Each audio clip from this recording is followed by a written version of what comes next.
देखिए अब हम पढ़ने वाले हैं एप्लीकेशन ऑफ द कोलॉइड्स। पहला है उसका smoke precipitation. Smoke is a colloidal solution of solid particles such as carbon, arsenic, dust, etc. in the air. Smoke is a colloidal system in which carbon particles are suspended in air. The carbon particles are charged in nature and they do not get coagulated or precipitated. The charge on the carbon particle is neutralized by bringing them in contact with the oppositely charged metal plate called Kotler metal plate. Thus get precipitation and the smoke coming out of the chimney is free from dust. This precipitation of smoke is carried out by a Kotler precipitator shown in figure.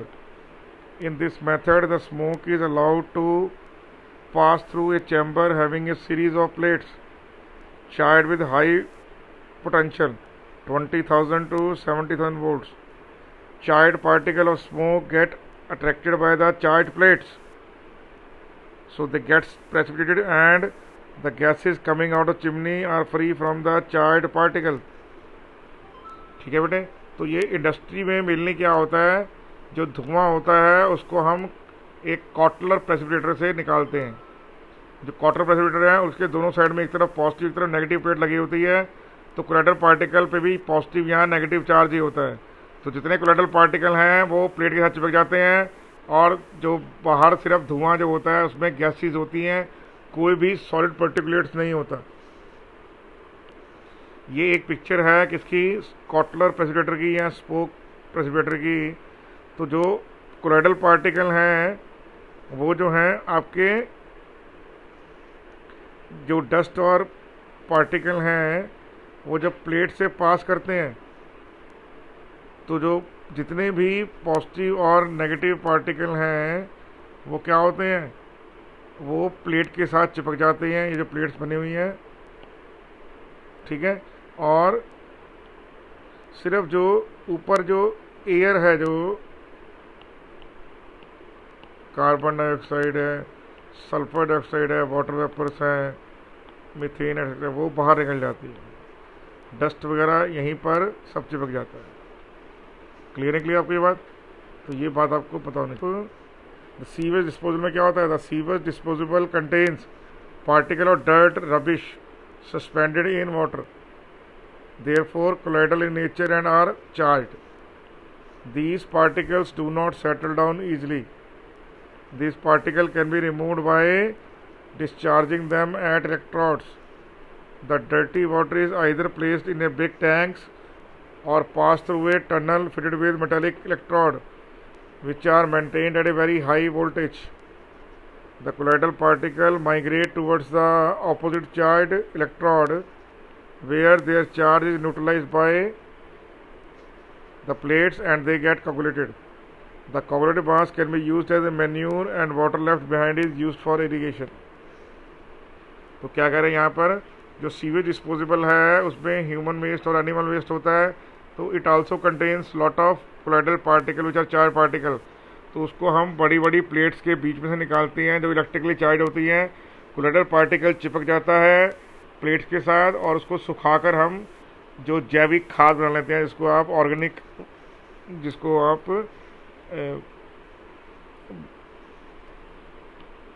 Organic manure बोलते हैं।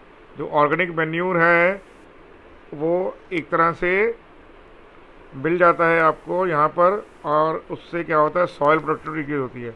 जो पानी बचता है उसको छोटे छोटे नहरों से खेतों तक पहुँचा दिया जाता है और ये इरिगेशन के काम में लाया जाता है।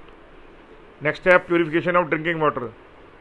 जो the water coming from the natural source often contains suspended impurities. The drinking water can be purified bye precipitation of suspended colloidal particles. For a small amount of alum is used. The Al3 plus ion neutralize the silicate charged particle present in the water and the mud get coagulated.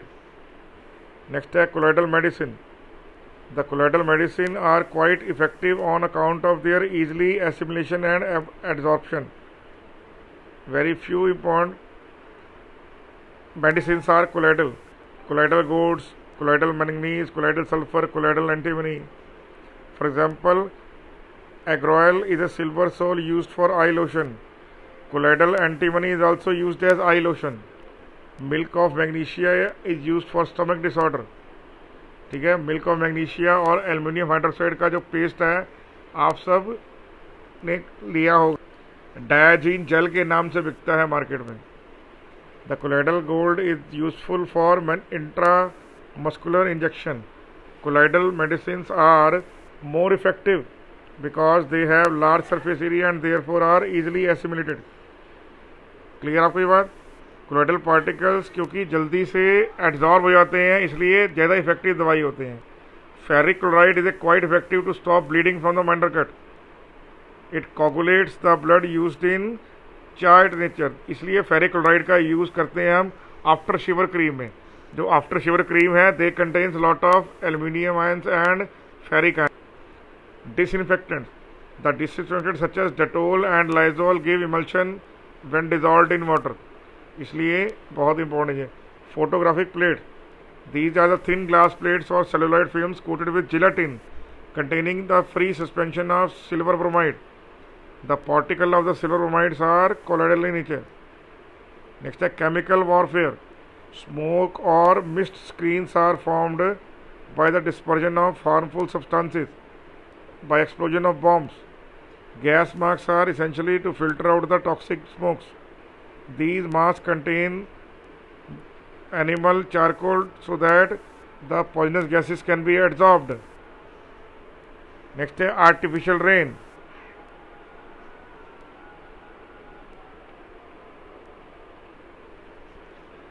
Artificial rain में क्या होगा? Artificial rain can be caused by spraying oppositely charge colloidal dust और sand particle over a cloud from the aeroplane.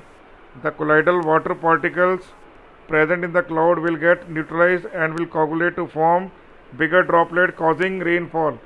ये basically Saudi Arabia में, Israel में और Egypt में basically इसका इस्तेमाल करते हैं जहाँ थोड़ी कम बारिश होती है, लेकिन वहाँ पर इस्तेमाल करते हैं सिल्वर आयोडाइड का. यहाँ पर इन्होंने डस्ट का इस्तेमाल किया है. They use silver iodide. It is a better coagulating agent. दोबारा आ गया आपके पास आर्टिफिशियल रेन का. ठीक है, artificial rain can be caused by spraying oppositely charge colloidal dust और sand particle over a cloud. The colloidal water particle present in the cloud will get neutralized and will coagulate to form bigger water droplets. Next है rubber industry में. Latex is a colloidal solution of negatively charged rubber particle. Rubber can be obtained from latex by coagulation.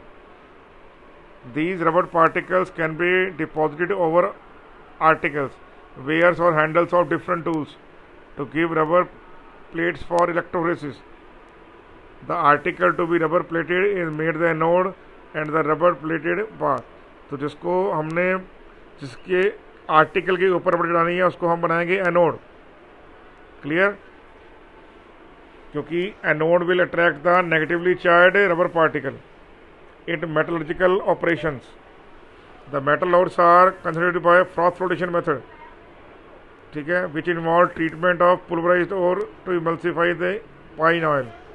जो pine oil है वो झाग बनाता है और जो ओर के पार्टिकल हैं वो पाइन ऑयल से बनाई हुई झाग से, फ्रॉथ से चिपक जाते हैं. The blue colour sky and the sea. The blue colour sky is due to the scattering of light by colloidal dust particle present in the air. Tyndall effect है ये. These dust particles along with water suspended in air scatter blue light which reaches our eyes and therefore sky looks blue. असल में जो आसमान है वो काले रंग का है, ठीक है, लेकिन दिखता नीला है क्योंकि लाइट की डिस्पर्जन हो जाता है. Similarly sea water looks green और blue due to the scattering of light by the colloidal impurity present in the sea water. It looks green or slightly bluish. ठीक है बेटे. नेक्स्ट है formation of delta. River water is muddy and contains charged colloidal particle of clay, sand and many other materials. Sea water on the other hand contains dissolved electrolytes. When the river water comes in contact with sea water, the electrolyte present in the sea water coagulate the suspended colloidal particle in the river water. As a result, the level of the riverbed rises. Therefore, the formation of delta is that point when the river enters the sea. तो जो पानी के अंदर, river water के अंदर जो negatively charge silicate और sand के पार्टिकल हैं उनको कोगुलेट कर देगा positively charge particle present in the sea water. Next है tail of the comet. The tail behind the comet is seen as the Tyndall cone because of scattering of light by the tiny solid particles of colloidal range left by the comet. Next है last में है blood. तो blood is a colloidal solution of an albumin substance. Bleeding stops when alum or ferric chloride is applied to the bleeding part. The septic action of alum or chloride is due to the coagulation of blood by the electrolyte, forming a blood clot which will stop further bleeding. और last में है fog, mist and rain. When a large mass of air carrying dust particle is cooled below it's due point, the moisture present in the air condense on the surface of these particles and form fine droplets. These droplets are colloidal in nature and continue to float in the air in the form of mist or fog. Food articles. Many food articles like milk, butter, ice cream, fruit juice, jellies, jams, whipped cream are colloidal in nature. Soil. Fertile soil is also colloidal in nature. In the soil, the humus act as a मतलब जैविक खाद जिसको बोलते हैं biological में, जैविक खाद जो होती है ह्यूमस है, act as a protective colloidal. Because of colloidal nature soil absorb moisture and other nourishing substance to a very large extent. Dyeing of the fabrics. The dyeing of the fabric is first treated with colloidal suspension of a substance called mordant. It is generally aluminum hydroxide. The mordant should be such that it gets strongly adsorbed on the fabric, and then the dye gets strongly adsorbed not on the fabric but on that mordant. As a result, dye stick fast to the fabric. Varnishing paint है, इनामल्स हैं, resins हैं, cellulose gums हैं, glues हैं, soaps हैं, detergents हैं, ये सब के सब जो हैं कोलाइडल नेचर के होते हैं. Asphalt emulsified on water is used for building roads without the necessity of melting and asphalt is colloidal. तो जो जिसको लुक बोलते हैं हम, काले रंग का होता है एसफॉल्ट मटेरियल, जिससे क्या बनती है, हमारी सड़कें बनती हैं, वो भी कोलाइडल नेचर के. एसफॉल्ट जो है पानी के साथ मिलकर एक कोलाइडल सोल्यूशन देता है जिसको हम सड़कों पे बिछाते हैं. और लास्ट है हमारे पास जेल्स. तो जेल क्या होता है? A gel is a jelly like colloidal system in which liquid is suspended in solid medium. Gel में be classified into two types, elastic gel and non elastic gel. These are those gels which possesses the property of elasticity. They change their shape when external force is applied on them and restore to their original position when the force is removed. Examples are gelatin, starch and soap.